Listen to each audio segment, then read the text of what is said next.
Greetings Zimbabwe and welcome to Power Talk. My name is John Moy.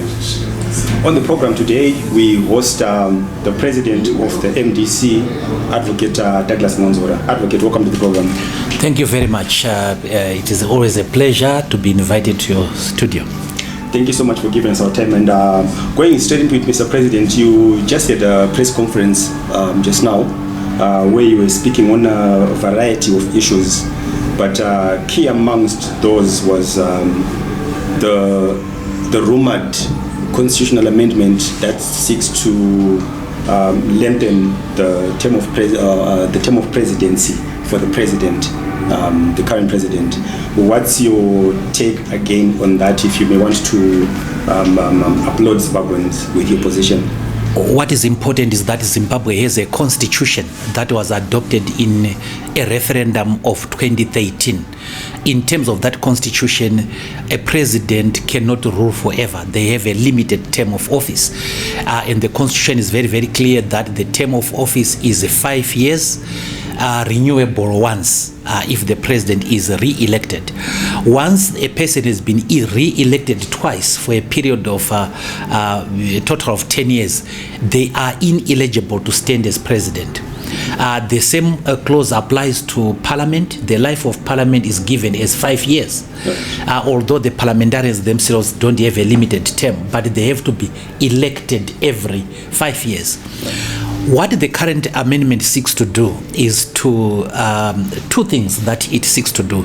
Number one, it is to lengthen the term of office, to give the president another term. In other words, instead of 2 terms, they want to make them 3 terms. That's the first thing that they want to do if they're their way. Then the second one is that if they don't succeed, they will extend the president's current term to 2030. In other words, they will add another 2 years. That involves avoiding elections in 2028. The reason that they are giving is that the president is doing so well for the country that there is no need to disturb him in his presidency. Now, we have a big problem there as the MDC. Number one is that the constitution is very, very clear. There ought to be limited terms of office. And the reason why the constitution came up with that clause was because Zimbabweans had gone through long periods with one ruler, Robert Mugabe, I think more than 30 years with one president. And they wanted a break from that. And that is why that clause is there. So what the current parliament and the president wanted to do is now to change the constitution. Now, in terms of our constitution, if you want to extend term limits, you can only do that via a referendum, a yes or no referendum. And that means that therefore that Zimbabweans have to go to a referendum to vote yes or no on whether the presidential term must now be increased to 3 years. If the referendum were to succeed, however, then there will be a second referendum. And the second referendum will be whether President Mnangagwa himself is allowed to benefit from the extension. Because the clause says, clause 328 of the Constitution says that even if there is an extension of term, it shall not benefit the incumbent. Now, if you want to change such that it benefits the incumbent, then you have to have another referendum. And this referenda must not be within 6 months of each other. So they have to be more than 6 months of each other. So a number of problems come there. Number one, this amendment runs against the democratic principles set in the Constitution. Number two, it runs against international best practice. Obama was one of the best presidents in America, but when his 8 years were up, they were up. And he gave up power, somebody came in. That's the first thing. The second thing is that this amendment is premised on something completely false. It is not true that President Mnangagwa has done well, exceptionally well, as they are saying. The people of Zimbabwe are suffering even more than they did under Robert Mugabe, than they did in previous years. There is massive unemployment, retrenchments have come back. More than 500,000 students were unable to go to school last year because their parents could not afford. The statistics for this year are not yet out, but we suspect that there could be more. There is this corruption, there is a massive looting, there are no free and fair elections. So one cannot argue that President Mnangagwa has done so well as to justify rewarding him with a third term. The second thing, the third is that the parliament has not done well, because let's face it, we have one of the worst parliaments in living memory. They've not done anything worth to record. Their role is to provide oversight, to see whether the ministers are doing well. But we have in the area of mining, for example, the foreign nationals are taking our minerals with abandon, and without paying much for the minerals. The environment is being degraded. There is no reclamation, there is no corporate social responsibility, and the parliament is quiet. So one cannot argue that the president and the parliament have done well, because simply they have not done well. Then the third problem is that the international community has isolated Zimbabwe. One of the reasons is that Zimbabwe does not follow its constitution. Zimbabwe does not follow its laws. Now, if we have a clause like this being changed, it buttresses the misapprehension that the international community has on Zimbabwe. Therefore, the logic of ZIDERA, the Zimbabwe Economic Recovery and Democracy Act, the American one, will remain. Number 4, Zimbabwe wants to join the Commonwealth, and the Commonwealth has said specifically that they will admit Zimbabwe provided it does not wantonly change its constitution, and they specifically refer to the term limits clause that they want to change. So if we are to allow this, Zimbabwe will not be able to join the Commonwealth. Now, Zimbabweans may want to know, why is it important to join the Commonwealth? Number 1, there will be ease of doing business within the Commonwealth for our business people, because there is ease of travel. Number 2, our students get Commonwealth scholarships. Number 3, our athletes are able to compete for Commonwealth games. Number 4, there are favorable developmental grants within the Commonwealth. So it stands to reason that Zimbabwe must join the Commonwealth. And the Commonwealth has said that if there is the extension of term, then Zimbabwe may as well forget. So we are being held at ransom by people who want an extension of term. In the case of MPs, most of them know that they won't be re-elected. And now this is in order to cushion them. Number 2, the president and his team wants to create a dynasty. It is clear in this country that the wealth of this country is being siphoned by people close to the president, close family of the president and friends. Now, the last point that we make as the MDC is that President Mnangagwa is 82. At the time we get to 2028, he will be 86. If we give him another 5 years, by the time he completes that other term, he will be 91. Why should Zimbabwe put its affairs in the hands of a geriatric? President Mnangagwa is well past his prime. And he has been a key feature of the Zimbabwean government since 1980, holding very big positions: Minister of State Security, Speaker of Parliament, Minister of Defense, Minister of Justice, Minister of Rural Housing and Rural Amenities, etc., Vice President. And he cannot escape the blame that the Second Republic has. It is agreed that the Second Republic has impoverished the people of Zimbabwe. He was a key member of that cabinet, together with the Minister of Defense now, Opam Chinguri, Kembo Mohadi, etc. These were key members of the First Republic. So there is nothing more that is going to come from them. But lastly, A constitution is built out of the distrust of politicians, and that is why it must not just be amended willy-nilly. The people of Zimbabwe voted for this constitution by an overwhelming majority of 93% in 2013. A few years later, we can't change that to suit a family and to suit a faction of a political party that is in parliament. So the MDC stands opposed on the basis of principle.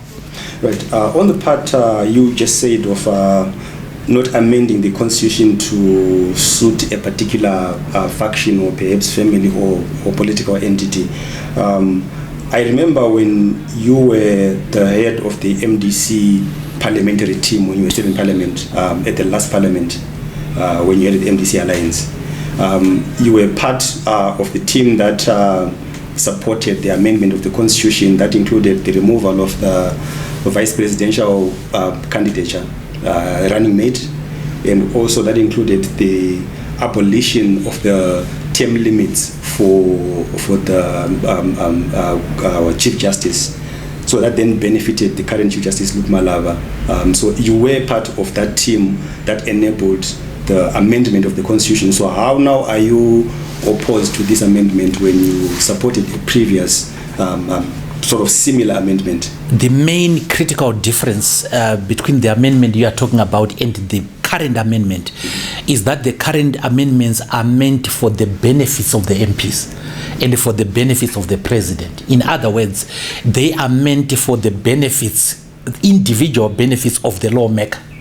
Now, during my time, the amendments that were made were not for the benefit of the MPs. It was not for the individual benefit of the MDC or even the president. And why we supported amendment number 2 is because, number 1, the women's quota clause was coming to an end. You remember that in terms of our constitution, 60 seats are reserved for women. Now this was expiring, and it was important that we should extend this clause so that we have more women in parliament. The effect of the sudden closure of that was that suddenly Zimbabwe was going to find itself without 60 women in parliament.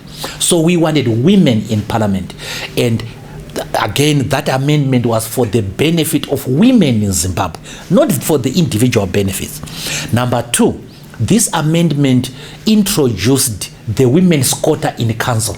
There was no women's quota in council, although the constitution does talk about affirmative action relating to women in section 2 of the constitution. So we then said the introduction of women's quota in council is in line with the constitution, so it wasn't contradicting the constitution.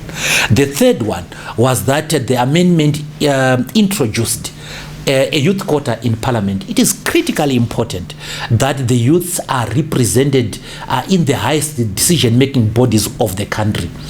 And preceding these amendments, well, there is also the amendment of the running mate. We opposed that. The amendment of the term of office of the Chief Justice, we opposed that, and that is on record. On that amendment, we only supported the 3 crucial amendments. But let's look at what led to the current MPs making these changes. And before we do that, let's go to any incentives given to my MPs when they acceded to the amendment. My MPs were not given anything out of the ordinary. They were not given anything other than what they are entitled to as MPs anyway. But these current MPs were invited for a party at the State House. They were invited for function at the farm, at the president's farm, where there was wining and dining. They were then given additional cars by the government. The MPs are entitled to 1 vehicle each. These ones were now given 2 vehicles. And then for the first time, the MPs, especially the opposition MPs, were given bags of rice to go and distribute in the in their constituencies. In other words, they were given material incentives and did succumb to material incentives in order to sell out their birthright. They cannot argue that extending the term of office improves the lives of the Zimbabwean people. But I can argue to you that extending the women's quota is sensible, putting the youths in parliament is sensible, putting the women's quota in parliament is sensible and advances our democracy. That is the critical difference. But on the topic of the opposition MPs going to the president's farm, where they had a party and a good time, as we all know now, what really would be the worst case? What's so bad about that? I remember your position as the MDC, you have always fronted the position of rational disputation, where it's not a confrontational type of politics, but a more open to engagement type of politics. So if the president has opened up his farm or his space on his lifetime, and he invites MPs of the opposition, what really is very wrong about that? I remember you used to also to go to State House when you were the leader of the opposition in Parliament, and obviously legally I think it actually does make even sense that you would need to communicate. So is this a departure from rational disputation that you don't think opposition MPs are supposed to go and spend some time with the president? The point is not why they went to a place that they went to. Right. There is no issue there. Right. I know that there are people within the MDC who have formed genuine friendships with people from ZANU-PF. For example, I remember myself wanting to buy some cattle from this guy, Patrick Joao. Right. He had a head of cattle, and I wanted to beef up my head, and I wanted to buy from him. So our point is not whether or not the MPs must interact with the president. In fact, we think that the MPs must interact with the president. Right. We have no issues on where they interact, whether they go to the farm, whether they go to State House. That's not our problem. Our problem is what they resolve out of that interaction. So if they'd just gone there to have a better understanding of each other with the president, there's no problem. If they'd gone there on the basis of their friendship or their camaraderie with the president, no problem. They went there to conspire against the Zimbabweans, to conspire to abrogate the constitution, to desecrate the constitution. And that's why we are not worried about whether Honorable Chabangu was at Precap Farm. That's not our issue. Our issue is what he said there. Right. And what he said seems to be that he is endorsing the 2030 principle, which is against the constitution. Right. So friendships they can form. In fact, as the head of leader of the opposition, you must interact with the head of state. And I did interact with President Mnangagwa. One of the demands that I had regarding the electoral reforms, I did go to see him. I went to see him to show my disapproval of the delimitation report. I did talk to him. I did particularly look for him when the COVID pandemic came to Zimbabwe. And I went to say that the government must immediately put interventions to curb COVID. And I'm happy to say that the president and his government agreed with me. This was for the benefit of the people of Zimbabwe. Yeah. It was not for me to get anything out of it individually, but to get the satisfaction that my people are protected against an international scourge. So interacting with the president is not the issue. What is the issue with the MDC is the resolution that they made. Right. And speaking on that resolution, or perhaps the amendment of the constitution, right? Is that not part also of the constitutional process or the parliamentary process, whereby if legislators or perhaps a minister or even the president has an agenda they think is beneficial to the people according to their interpretation. They are allowed to debate in Parliament, and they are allowed to vote, even to amend the constitution and take it to a referendum. So your argument against this proposal, is it a moral argument or is it a legal argument? Because legally they can't at the moment, but they are discussing the modalities of amending it. So is it wrong to actually amend a particular section of the constitution? So is it a moral argument or is it a legal argument? Let's go for the moral first. Right. It is immoral to amend a law to suit yourself as an individual. Right. Either to amend a whole law, a whole constitution, because you have received a car, because you have received bags of rice, because you have been feted to a drink at State House and at the farm. It is morally wrong to do that. Right. And there is a clause in the constitution, I have forgotten what clause it is. There is a constitution that the parliament exists to defend the constitution, to uphold the constitution. This parliament was there to desecrate the constitution. That's number one. Number two, the issue of term limits, because MPs must also understand where a law came from. The issue of term limits was a reaction by the people of Zimbabwe to long periods of precedence of one person. And they had had a very bad experience of President Robert Mugabe.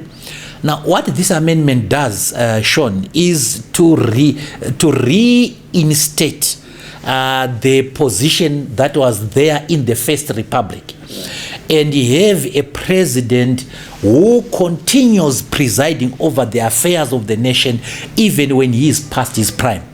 President Mugabe could barely walk, could barely be comprehensible. And it is a question of time. President Mnangagwa is going to be the same. And ZANU-PF is not short of manpower. Zimbabwe is not short of manpower. And the MPs, especially the opposition MPs, have not consulted anyone on these amendments. Contrary to what people say, before we agreed on the women's quota amendment, the youth quota amendments, we carried consultations. And we were told by the people that you can accept. But these MPs have gone on their own. They've not interacted with their constituencies. They've not asked the generality of the people of Zimbabwe. And now they are conspiring to change the law. That is very, very objectionable.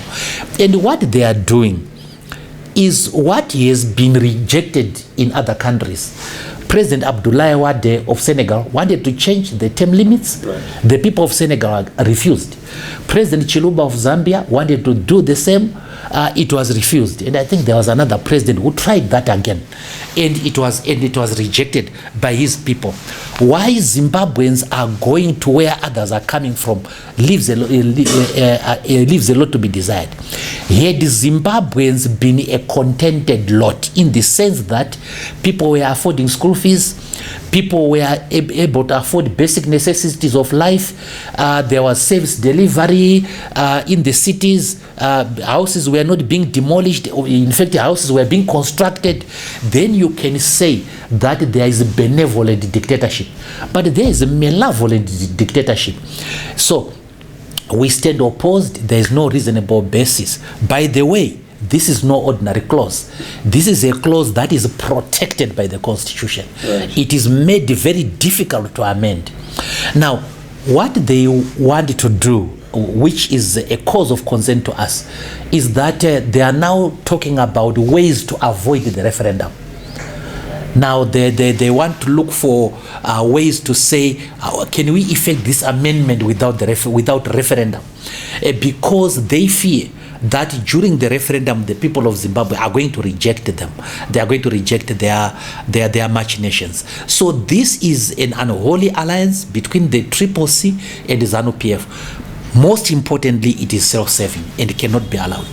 But you being a lawyer and also being a critical component of the writing of this constitution, is there any legal route that they can explore besides the referendum? Can they find a way around to circumvent the referendum? Well, I'm not so sure, and even if I knew, I wouldn't tell them, because this is what they are dying to hear, so that they can circumvent the referendum. But the long and short of it is that if they really wanted to do things in a constitutional legal way, they cannot avoid a referendum. This clause, together with amendments of Bill of Rights, you cannot amend the Bill of Rights. For example, you cannot remove the right to life or the right to freedom of expression without going to referendum. Similarly, you cannot extend term limits without going to referendum. So it's a legal impossibility. But we know that the state has not always acted legally. They imposed a delimitation report that was totally illegal. And I know that they want to try to amend the constitution without going to referendum, hoping that if somebody were to challenge them, they will influence the constitutional court to make a judgment, or to not make a judgment like it did under the delimitation. Under the delimitation, the Chief Justice and his team saw that we had a case, but he decided not to make a judgment. So there's no judgment rejecting delimitation. There is only a ruling by the Chief Justice that they refuse to hear the MDC. They refuse to hear Mwonzorwa. So they will also do the same. They hope that they will do the same. But the Zimbabweans have to reject this. This is a righteous fight. We are not doing this out of malice. We are doing this to preserve the integrity of our country. Let's talk about the action that the MDC is going to take in the event that this goes through Parliament and it goes into effect. What steps, what measures are you taking to oppose that? Because the political parties in Zimbabwe generally tend to rely on they do a press conference here, a rally there, and basically that's about as much as action we see. So what's the MDC actually going to do, and how is it going to reach to the entirety of the people to pass this message? Sean, this is extremely fundamental. Right. It makes and breaks this nation. Right. And I wish President Mnangagwa and his team were to understand that this is a line in the sand. This is a deal breaker for the unity of this country. You cannot have a group of people benefiting from state resources, wanting to preserve their privilege. That is unjust, unfair, unconscionable, and undefendable. Now, the MDC definitely is going to take action, and this includes conscientizing the people. We had to do the press conference today to lay the basis for our future actions. Right. We are going to approach other political parties, churches, other civic organizations, even elements within ZANU-PF itself. There are some people within ZANU-PF that we have tried to talk to, those who understand the constitution, to say, is this good for our country or not? Not whether it is good for your party, ZANU-PF, but is it good for our country? Yeah. So we are going to approach everyone, and we are going to educate the people of Zimbabwe, to conscientize, the people of Zimbabwe, that the constitution that they brought into being in 2013, and in very difficult circumstances, in some circumstances, people were beaten, harassed, murdered for this constitution, but they remained steadfast and achieved the constitution. So what you fought for, what you were harassed for, is about to be changed by a few men and women because they've been given bags of rice. We are going to tell the people that. We are also going to go international about it, and we make no secret that we are going to approach SADC.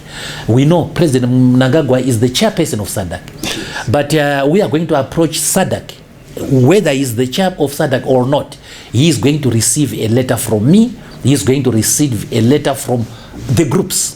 that he should not go that way. After all, the president himself, succumbing to international and national pressure, said through his own mouth that he was not going to agree to this amendment. Only for his party to make a Congress resolution entrenching that amendment, and they have even given orders to their legislators and the ministers to bring a bill before Parliament. It's part of the ZANU-PF Congress resolution. And by the way, the president of ZANU-PF is President Mnangagwa. Right. And then his officials, notably Minister Ncube, who comes from his province, and a number of people who are close to him, have, despite what he said, been talking about the third term. And then lastly, MPs from across the political divide, from ZANU-PF and Triple C, saying in the presence of the president at his farm that the constitution has to be amended, and the president kept quiet. So this to us is an indication that the president may be desiring that outcome. So whether it is his desire or not matters not to us. What is wrong is wrong. We want to preserve the integrity of the constitution of Zimbabwe. Let's talk about the economy for a bit. What's the MDC's current position on the state of the economy, looking at, you referenced just how people are suffering and a lot of them are not able to pay fees for their children.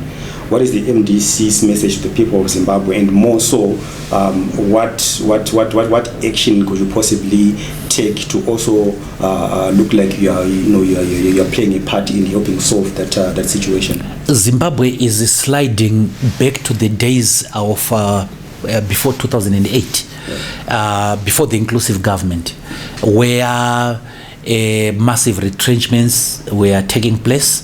And already we have a major retrenchment that is coming in the law field.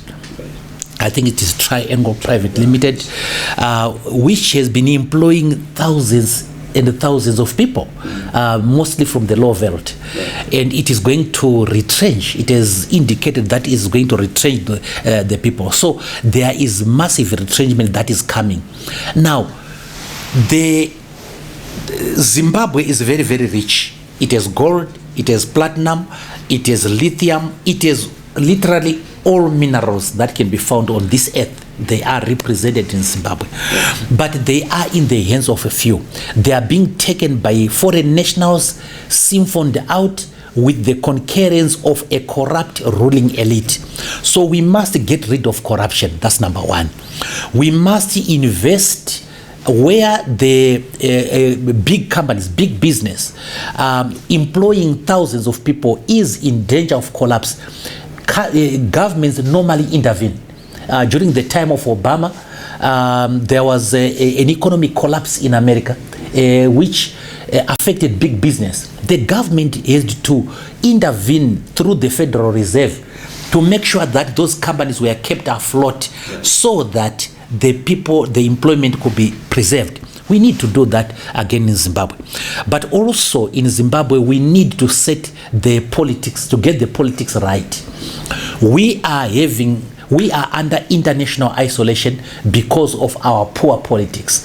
Had we not been internationally isolated, Zimbabwean business would have access to international credit. It will have access to international markets. We don't have that because of bad politics. Because of bad politics, Zimbabwe is not in the Commonwealth, is unable to access the developmental grants from the Commonwealth, is unable to do business within the Commonwealth, to send its athletes to compete within the Commonwealth, to get its students, get scholarships from the Commonwealth because of bad politics. So we need to sort the politics. And by the way, the economists have a term, I think they call it the country risk factor, which is something that scares investors or makes investors be extra careful when they want to bring their money to Zimbabwe. Now, in Zimbabwe, the bringing in of this amendment means that there will be expectations of instability within ZANU-PF, within the government, within the military even. It's not far-fetched for people to fear that because of this amendment there could be a coup or attempts at a coup. We don't know, but it's not far-fetched to fear that. And the moment capital sees that, capital is very, very shy, so they will not invest in this country. So we have said as the MDC that we are willing to be part of the solution to the economic problems of our country. We were involved in the economics of this country during the inclusive government, and Zimbabweans benefited in an objective manner. You can ask anyone during the inclusive government, their life was different. And we are willing through dialogue to engage the government on ways to improve the economy and therefore improve the well-being of the Zimbabwean person. But there's another important factor, and the important factor is to include people in the economy. Zimbabweans are excluded from the economy. So there are subgroups, the youth. We as the MDC have said youth must be given interest-free loans to start business. Because youth, the advantage of youth is that these are people who still have imagination. And that imagination is extremely, extremely important. So we need to tap from their innovative and imaginative capacities, give them interest-free loans, give them incubation facilities so that their businesses are run in a professional manner. So we need to target the youth and include them in the economy. The women, the disabled, etc., etc., they have to be included in the economy. Right. Yeah, that's very strong. Going back to the Commonwealth a bit, where you referenced them not being very pleased with the proposed constitutional amendment. But when an organization like the Commonwealth sort of wants to prescribe a particular set of laws for a country, would that not be interpreted as interference in our internal No, sure. No, it's certainly not. A Commonwealth is a club. Right. And a club has rules. Right. It's like Dynamos or Highlanders. Right. They have certain rules. If you want to play, you come for practice during the week. If you don't go for practice during the week, on match day, you may not make the team. Those are the rules of the club. Right. You may not go to the training ground drunk. You may not interact with the females a day before the cup final. I've seen clubs doing that. Those are the rules of the club. Now, when you go to the African Union, it has certain rules of behavior expected of countries. SADC has certain rules that they expect from their countries and the Commonwealth. So the moment a country is a member of an international body, it loses part of its sovereignty to the collective. So when the Commonwealth says be democratic, you can't say they are prescribing over us. It's like I come to your house, Sean, and I say, please don't beat up madam. You can't say it's my wife, I can do as I please. It's my child, I can beat him up. Neighbors intervene. Right. When they see you assaulting your child, right, they intervene and say, no, that's not the way to do. Now, this is the same with countries. So the Commonwealth has said, we want to admit Zimbabwe, but please be democratic. Do not engage in wanton constitutional amendments. What does this government lose by listening to that? Why I asked that particular question is the overall head of the Commonwealth is England, or the British as it were.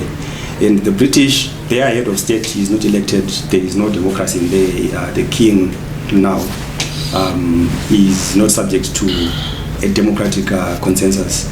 But the Commonwealth would prescribe a certain type of democracy to the members or the subjects. So I was asking in that particular context that it was... Well, the equivalent to President Mnangagwa is not the king. The equivalent to President Mnangagwa is the Prime Minister, and he is elected. Yes, Britain is a monarch, a constitutional monarch, but it is run by an executive that is elected. Here in this country we have Munu Mutapa, we have Charumbira, we have Tangwena, we have the chiefs, we have monarchs here. Right. We have Mziligazi, Lobengula people. The family still exists, yes.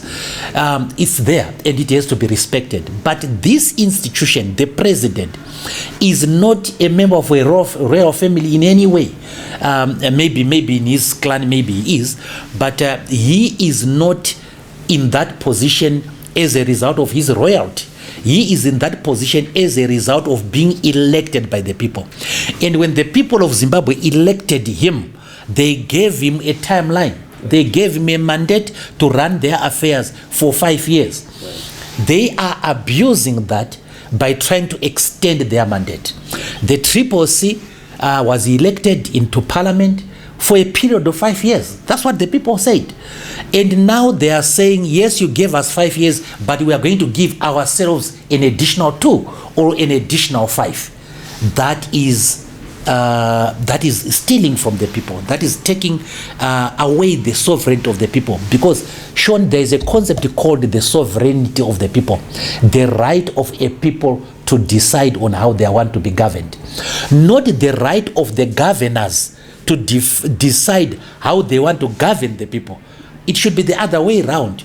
We, the people, must decide how we want to be governed. It is not for the people running us to decide how to do it. And that is why we have a constitution, which is a covenant between the rulers and the ruled. They are breaching that covenant. And let's talk about opposition unity now. In this particular context, you said you are going to reach out to other opposition parties. The current level of animosity between the different parties, yours and the Triple C and other versions of the Triple C, and it's quite steep. And generally you tend to, not you individually, but as parties, you tend to want to outshine each other.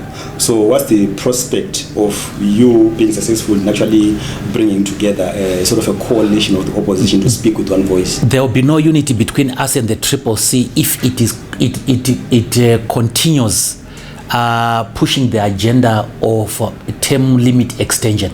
That's so fundamental. It won't be an opposition, of course. It will be an extension of the ruling party, and we have no need to unite with the ruling party or its proxy. So as long as this agenda is there being pushed by the Triple C, and it's not only Chabango, by the way, and the people in parliament, anybody involved with the Triple C, whether they say they are still involved or not, knows what is happening in the Triple C and cannot escape blame for what is happening. I have seen a number of leaders from the Triple C trying to distance themselves from what is happening. No, that is playing bad cop and good cop to the people of Zimbabwe. We are intelligent enough to see through the machinations. This is a party position that they reached immediately after the elections of 2023.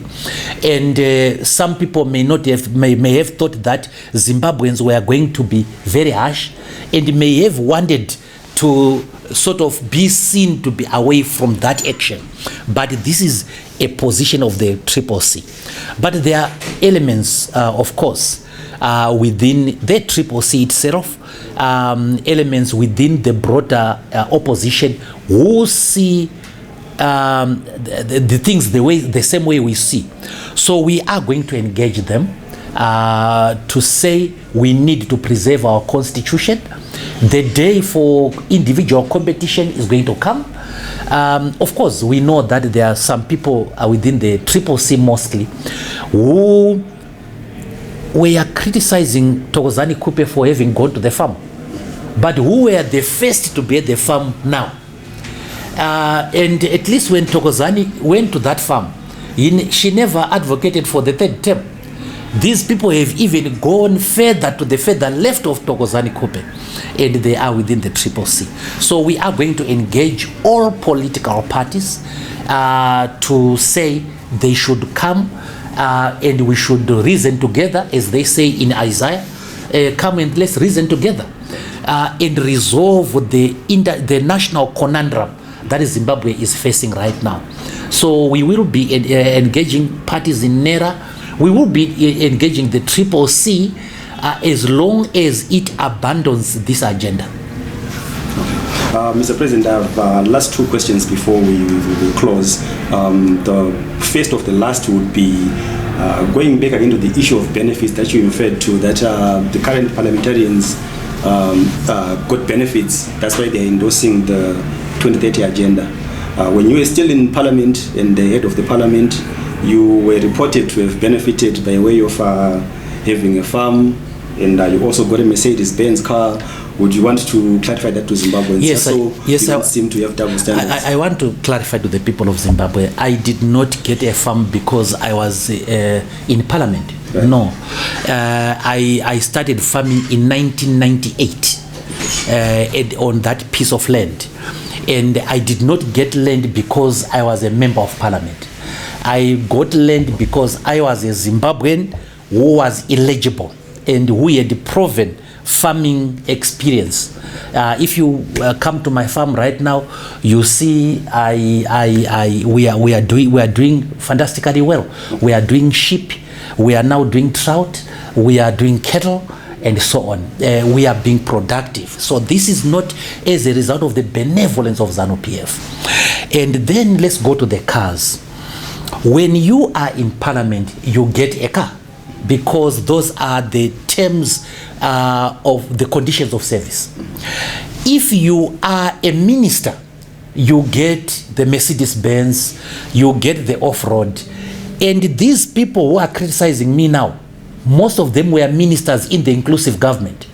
They got land, and fortunately they got land in Bronzeberry, which is in Nyanga. And I can point to you where BT's land is, where Mangoma's land is, etc., etc.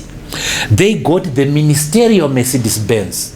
And you remember when people criticized Chamisa for getting a Mercedes-Benz as a minister, his answer is still there if you go on social media, on internet. And he says, I'm a minister, I must get this benefit, of course, and so on. Prime Minister Tsvangirai had a government vehicle. Gibson Sibanda, when he was leader of the opposition, he had an additional vehicle. Douglas Mwonzora had an additional vehicle by virtue of being the leader of the opposition. It's an additional benefit you get. You get even a salary slightly above other members of Parliament. These are conditions of service that have been there since the establishment of Parliament. But the conditions of service that have changed are the conditions of service of the CCC MPs. For the first time, they are getting 2 additional vehicles. But in return of what? In return of supporting the third term. So as far as myself am concerned, I never got anything from this Parliament which I was not supposed to have. If Gibson Sibanda got benefit X as leader of the opposition, Thokozani got benefit X as a leader of the opposition, Tsvangirai as a head of the MDC, as Prime Minister of this country, got a fleet of vehicles for use. Tendai BT, Nelson Chamisa, Mangoma, all these people were ministers, got certain benefits by virtue of their office. When it comes to Douglas Mwonzora, it is scandalized.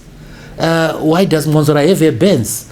Why does Mwonzora have an additional off-roader? Because he is leader of opposition, and the leader of opposition in this country has the same status as a government minister. I see nothing wrong that was done. Right. And the last question, Mr. President, before we go, it's a bit of a salacious question as well as it is very personal. You are a public official, a public entity, so naturally your life is scrutinized. There were rumors recently that circulated on social media that you had lost your wallet and your phone because you had engaged the services of A prostitute. A prostitute, so to speak. So that became quite a sensational situation. And there's also a previous one again in the UK that seems to also relate to the same scenario. May you please clarify for Zimbabwe what? Well, first of all, I don't deal with prostitutes. That's not one of the offenses that I'm known for. But on the day that these people are talking about, I was with my wife and daughter, my wife Mchaneta and daughter Betha. We had visited an abattoir somewhere in Norton. We wanted to look at the plan of the abattoir so that we could replicate the same at our farm. Yes. So I was with the two most important women in my life. That is my wife and my firstborn daughter, who happens to be Betha, on that day. From there, we went, they took me for a treat at my favorite restaurant because Betha had a little bit of money on her.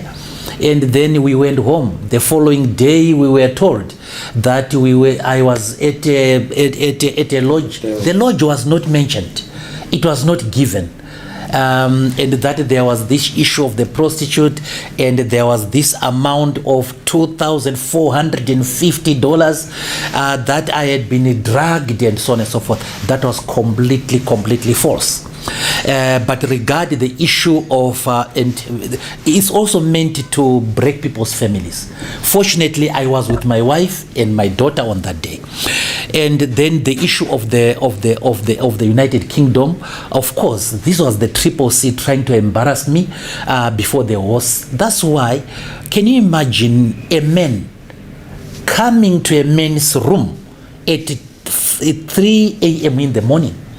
I wake up, I'm asleep alone in my room, and I see Mr. Simpachikanza there with his phones. I don't know whom he thought I was with, but they were disappointed that I was alone.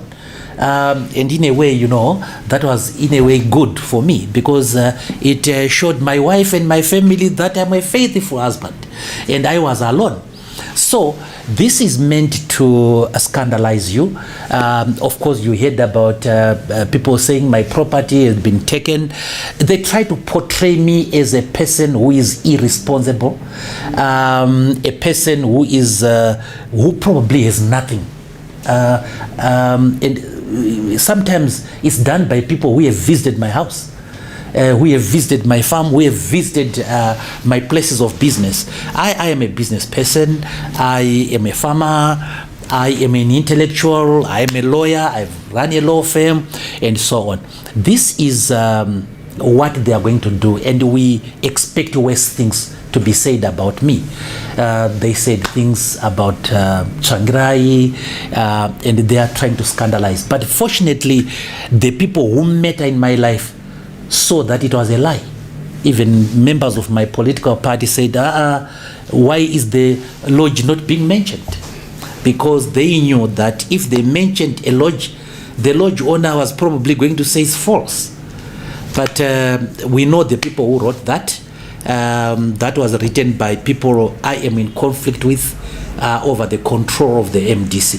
I see. Yes. And finally, your message to the people of Zimbabwe as we close. The people of Zimbabwe, in 2013, you wrote a constitution, a people-driven democratic constitution. It provides a covenant between you and the people who are going to run your affairs.